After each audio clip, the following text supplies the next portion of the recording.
ఎడారిలో దొప్పి ఉంటుంది, దాహం. ఎండమావి రోడ్డు మీద నీళ్లు ఉన్నట్టుగా కనబడతాయి, కాబట్టి నీళ్లు కావు. ఈ దుప్పి పరిగెత్తి ఇది ఎంత దూరం పరిగెడితే ఆ ఎండమావి ఎంత దూరం పరిగెడతా ఉంటుంది. ఎందుకంటే నిజంగా నీళ్లు కాదుగా.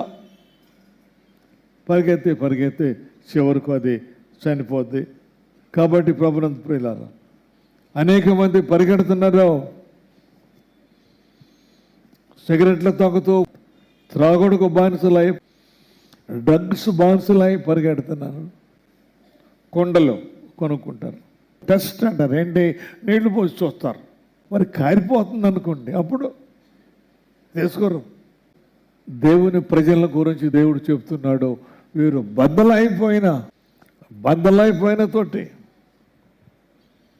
నీ శరీరం ఒక బద్దలైపోయిన తోటి, నీ కుటుంబం ఒక బద్దలైన తోటి, నీ ఉద్యోగం ఒక బద్దలైన తోటి, దాని మీద నీవు ఆధారపడద్దు, దేవుని మీదనే ఆధారపడాలి.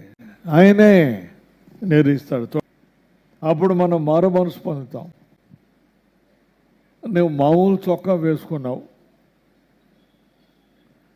దాని మీద ఎన్ని మరకలు పడినా పెద్ద తెలియదు. తెల్ల షర్ట్ వేసుకున్నారు అనుకోండి, దాని మీద ఒక చిన్ని మరక పడ్డా కానీ తెలిసిపోద్ది. నువ్వు ఇప్పుడు మారు మనసు పొందావు, తెల్లగా అయిపోయావు. అందువల్ల నువ్వు ఇప్పుడు ఏ చిన్న తప్పు చేసినా పెద్ద తప్పులాగా అనిపిస్తుంది. ఎందుకంటే మనము యేసు రక్తంలో కడగబడ్డాం, మనసాక్షి శుభ్రమైంది, తెల్ల షర్ట్ వేసుకున్నాం. మనము మారు మనసు పొందాలి, బాప్తిస్మం పొందాలి, పరిశుద్ధాత్మను పొందుకోవాలి.